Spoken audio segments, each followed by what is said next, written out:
প্রতিদিন শতবার তাওবা ইস্তেগফার পড়তে রাজি আছেন? আল্লাহর জিকির করতে রাজি আছেন তো? আর বেশি বেশি দোয়া করতে রাজি আছেন? এজন্য আল্লাহ বললেন, ইয়া আইয়ুহাল্লাযীনা আমানু তুবু ইলাল্লাহি তাওবাতান নাসুহা। ভুল করেছো, তওবা করো, মাফ করবে কে? সাইয়েদনা আদম আলাইহিস সালাম ভুল করলেন, দুনিয়ায় এসে শত শত বছর কাঁদলেন, কিন্তু ক্ষমা হয় না। আল্লাহরে বললেন, আল্লাহ কি করলে ক্ষমা পাবো বলো? ফাতালাক্কা আদামু মির রাব্বিহি কালিমাতিন ফাতাবা আলাই। আল্লাহ বললেন, ও আদম, তোমারে কিছু কালেমা শিখায় দেই, এই কালেমাগুলো দিয়ে আমার কাছে দোয়া করো, ক্ষমা করে দেব। আল্লাহ শিখায় দিলেন, ও আদম, দুই হাত তুলে চোখের পানি ছেড়ে আমার কাছে পড়ো, রব্বানা। পড়েন, রব্বানা যালামনা আনফুসানা ওয়া ইল্লাম তাগফির লানা ওয়া তারহামনা লানাকুনান্না মিনাল খাসিরিন। এটা শিখাই দিছিল আল্লাহ। আল্লাহ, আমি জুলুম করেছি, অন্যায় করেছি, ভুল করেছি, পাপ করেছি, তুমি যদি ক্ষমা না করো, ক্ষমা করার কেউ নাই, ঠিক কি না? আমরাও পাপ করলে এই দোয়াটা পড়ার দরকার আছে না নাই? আর প্রতিদিন শতবার পড়তে থাকবেন আস্তাগফিরুল্লাহ। আওয়াজ করে সবাই পড়েন আস্তাগফিরুল্লাহ। আর জোরে পড়েন আস্তাগফিরুল্লাহ। বিশ্বনবী বলেন, মান লাজিমাল ইস্তিগফার জাআলাল্লাহু লাহু মিন কুল্লি দিকিন মাখরাজা। সব সময় ইস্তিগফারের সাথে যে লেগে থাকবে, রব্বুল আলামিন তারে পাঁচটা জিনিস দিবে। কয়টা? কথা কন আরো জোরে, সবাই বলেন কয়টা? নাম্বার 1, জাআলাল্লাহু লাহু মিন কুল্লি দিকিন মাখরাজা। বিপদে পড়লে বিপদ থেকে উদ্ধার করবে কে? আল্লাহ। আমাদের তো কোনো বিপদ নাই না? আছে। কত বিপদ, হ্যাঁ? রাস্তাঘাটে দুর্ঘটনা হতে পারে, যে কোনো সময় ভূমিকম্পে পড়তে পারি, বজ্রপাত পড়তে পারে না, ঠেড়া পয়রা মানুষ নাই, আছে না নাই? এই বিপদ আপদ থেকে আপনারা রক্ষা করবে কে? আল্লাহ। যদি আপনি ইস্তেগফারের সাথে আঠার মতো লেগে থাকেন। কিসের সাথে? কথা বলেন। ইস্তেগফারের সাথে লেগে থাকতে পারলে 1 নাম্বার হচ্ছে বিপদে পড়লে আপনারে মুক্ত করে দিবে কে? 2 নাম্বার ওয়ামিন কুল্লি হাম্মিন ফারাজা। যে কোনো ধরনের টেনশন, হাইপার টেনশন থেকে বাঁচায় দিবে কে? আমাদের তো টেনশন মেনশন নাই না? আছে। লাইফ নিয়ে টেনশন, বাঁচার টেনশন, মরার টেনশন, ক্যারিয়ারের টেনশন, রাস্তাঘাটে যানজট, এটার টেনশন, পুলিশের দৌড়ানি, র্যাবের দৌড়ানি, বাড়ির ভাড়া, গ্যাস বিল, বিদ্যুৎ বিল, ছেলে মেয়েদের লেখাপড়া, কত টেনশন। এই সব টেনশন থেকে আপনারে মুক্ত করে দিবে কে?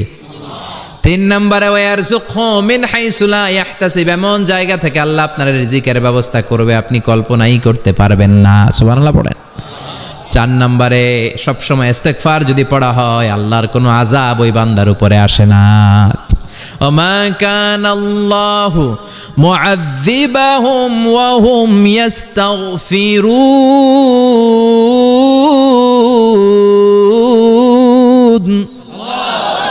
যতক্ষণ আমার বান্দা আমার কাছে ইস্তেগফার পড়তে থাকে, আমার কোনো আযাব বান্দারে পাবে না। যতক্ষণ ইস্তেগফার পড়বেন, আল্লাহর কোনো আযাব আপনার উপর আসবে না। 4টা গেল। 5 নাম্বার, বারবার ইস্তেগফার পড়লে রফিক ভাই, আল্লাহ আপনারে মুস্তাজাবুদ দাওয়া বানিয়ে দিবে। দোয়া করা মাত্র কবুল করে নিবে কে? আল্লাহ। মুস্তাজাবুদ দাওয়া বুঝেন তো? মানে যিনি হাত তুলতে দেরি, কবুল হতে দেরি হয় না। বারবার বারবার ইস্তেগফার পড়ে দেখেন যে আপনার দোয়া কেমনে কবুল হয়। বিশ্বাস হয়? সবসময় ইস্তেগফার পড়লে আপনার দোয়াগুলোর এইভাবে কবুল করে নিবে কে? আল্লাহ। এই 5টা জিনিস পাবেন সবসময় যদি ইস্তেগফারের সাথে লেগে থাকেন। রাজি আছেন তো? এজন্য বিশ্বনবী সব সময় নামাজে সালাম ফিরানোর পরে পড়তেন আস্তাগফিরুল্লাহ। কি পড়তেন? আস্তাগফিরুল্লাহ। 3 বার পড়তেন আস্তাগফিরুল্লাহ, আস্তাগফিরুল্লাহ, আস্তাগফিরুল্লাহ। পড়তে রাজি আছেন? ইনশাআল্লাহ। ইস্তেগফারের অনেকগুলো আলফাজ আছে, সবচেয়ে ছোট ইস্তেগফার হচ্ছে এটা, আস্তাগফিরুল্লাহ, আস্তাগফিরুল্লাহ। আরো আছে আস্তাগফিরুল্লাহ আল্লাযী লা ইলাহা ইল্লা হুয়াল হাইয়ুল কাইয়্যুম আতুবু ইলাইহি। বিষ্ণু বলেন, এই ইস্তেগফারটা যদি কেউ পড়ে, আত-তাওয়াল্লি মিন ইয়াউমিজ জাহাফ, যুদ্ধের ময়দান থেকে পালিয়ে আসা কবিরা গুনাহ। কি গুনাহ? কাফেরদের সাথে যুদ্ধ। আমি তাগড়া যুবক, তলোয়ার নিয়ে নেমেছি, আমার দেহের 1 ফোঁটা রক্ত থাকা পর্যন্ত আমি যুদ্ধ চালিয়ে যাব, আমি ফিরে আসতে পারবো না। আইনটা কার? ফিরে আসলে কবিরা গুনাহ। বিশ্বনবী বলেন, যুদ্ধের ময়দান থেকে ফিরে এসেছে এরকম কবিরা গুনাহ অবলম্বনকারীও যদি আস্তাগফিরুল্লাহ আল্লাযী লা ইলাহা ইল্লা হুয়াল হাইয়ুল কাইয়্যুম আতুবু ইলাইহি পড়ে, ওই কবিরা গুনাহকারীকেও ক্ষমা করে দিবে কে? পড়তে রাজি আছেন তো? আবার সাইয়েদনা আবু বকর বললেন, ইয়া রাসূলুল্লাহ আল্লিমনি দুআআন আদউ বিহি ফি সালাতি। এমন দোয়া আপনি আমারে শিক্ষা দেন যেই দোয়াটা আমি নামাজে পড়তে পারি। বিষ্ণুই বললেন, পড়ো আল্লাহুম্মা ইন্নী যালামতু নাফসি যুলমান কাসীরান ওয়া লা ইয়াগফিরুয যুনুবা ইল্লা আনতা ফাগফিরলি মাগফিরাতাম মিন ইনদিক ইন্নাকা আনতাল গফুরুর রহিম। সুবহানাল্লাহ পড়েন। এটাও ইস্তেগফার। আমরা এটার বলে দোয়া মাসুরা, সালাম ফেরানোর আগে পড়ি না? যেখানেই ক্ষমা চাওয়ার কথা আছে ওইটারই কি বলে? ইস্তেগফার। আল্লাহুম্মা ইন্নী যালামতু নাফসি, আল্লাহ জুলুম করেছি, যুলমান কাসীরা, অনেক জুলুম। ওয়ালা ইয়াগফিরুয যুনুবা ইল্লা আনতা, তুমি ছাড়া এই গুনাহ ক্ষমা করার তো কেউ নাই। ফাগফিরলি মাগফিরাতাম মিন ইনদিক, তোমার দয়ায় আমারে ক্ষমা করে দাও। ইন্নাকা আনতাল গফুরুর রহিম, তুমি হলা ক্ষমাশীল। ঠিক কি না? এটাও ইস্তেগফার, এটাও পড়বেন। আর এই সব ইস্তেগফারের শ্রেষ্ঠ ইস্তেগফারের নাম সাইয়্যিদুল ইস্তেগফার। যত ইস্তেগফার হতে পারে এর মধ্যে সবচেয়ে শ্রেষ্ঠতম ইস্তেগফার নাম কি? কথা কন। বুখারীর বর্ণনা, শাদ্দাদ ইবনে আউস রাদিয়াল্লাহু তাআলা আনহু বর্ণনা করেন, এই সাইয়্যিদুল ইস্তেগফার দিনের বেলা যে পড়বে ওই দিনে মারা গেলে সে জান্নাতি। এই সাইয়্যিদুল ইস্তেগফার রাতের বেলা যে পড়বে ওই রাতে যদি ইন্তেকাল হয় ওই লোকটা জান্নাতি। মুখস্থ আছে না তাদের? আল্লাহুম্মা আনতা রাব্বি লা ইলাহা ইল্লা আনতা খালাকতানি ওয়া আনা আবদুক ওয়া আনা আলা আহদিকা ওয়া ওয়া'দিকা মাস্তাতা'তু আউযু বিকা মিন শাররি মা সানা'তু আবুউ লাকা বিনি'মাতিকা আলাইয়া ওয়া আবুউ লাকা বিযামবি ফাগফিরলি ফাইন্নাহু লা ইয়াগফিরুয যুনুবা ইল্লা আনতা। সুবহানাল্লাহ পড়েন। আজকে রাতে পড়ছেন, মারা গেলে জান্নাতি। চিল্লায় পড়েন না আল্লাহু আকবার। এজন্য বিশ্বনবী বলেন, আমার আগের গুনাহ মাফ, পরের গুনাহ মাফ, তারপরেও প্রতিদিন আমি 70 বার তওবা ইস্তেগফার পড়ি। আজকে থেকে পড়তে রাজি আছেন তো? বেশি বেশি ইস্তেগফার পড়া যাবে না? একটু প্রাণ খুলে দিল খুলে আওয়াজ করে পড়েন তো আস্তাগফিরুল্লাহ। আর জোরে পড়েন আস্তাগফিরুল্লাহ। আবার সবাই পড়েন আস্তাগফিরুল্লাহ। সব সময় তওবা ইস্তেগফার যারা পড়ে তাদেরকে পছন্দ করে কে? সব সময় জিকির করে করে জিহ্বাটারে যারা ভিজিয়ে রাখে তাদেরকেও পছন্দ করে কে?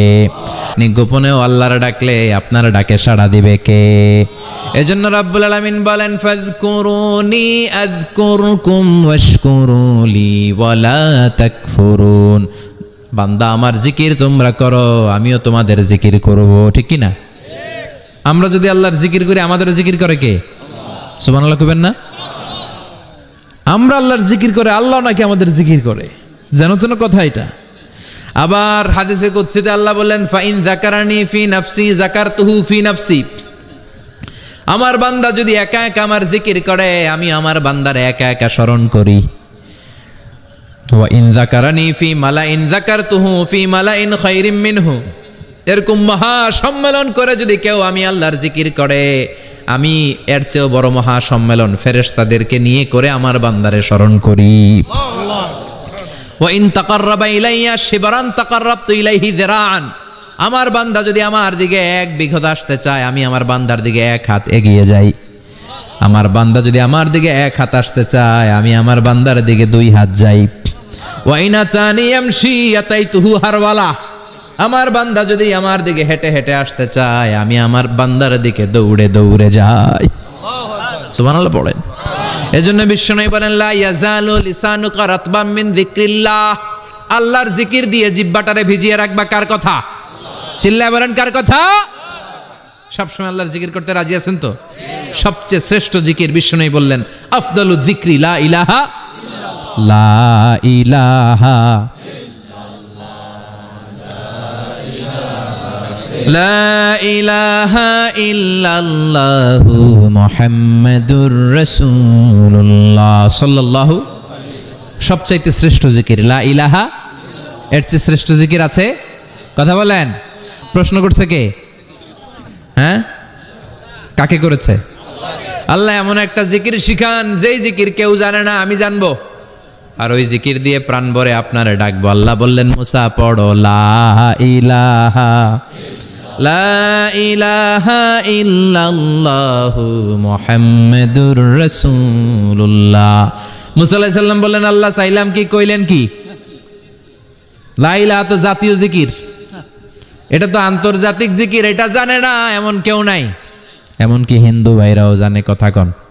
আল্লাহ আমি তো চাইছিলাম এক্সক্লুসিভ আমার জন্য স্পেশাল, এর চেয়ে সুন্দর আর কেউ জানবে না, এত সুন্দর একটা জিকির আপনি দিবেন, এটা আমি ডাকবো আপনারে আর আপনি শুনবেন। আল্লাহ বললেন মুসা এর চেয়ে দামি আমার কাছে নাই।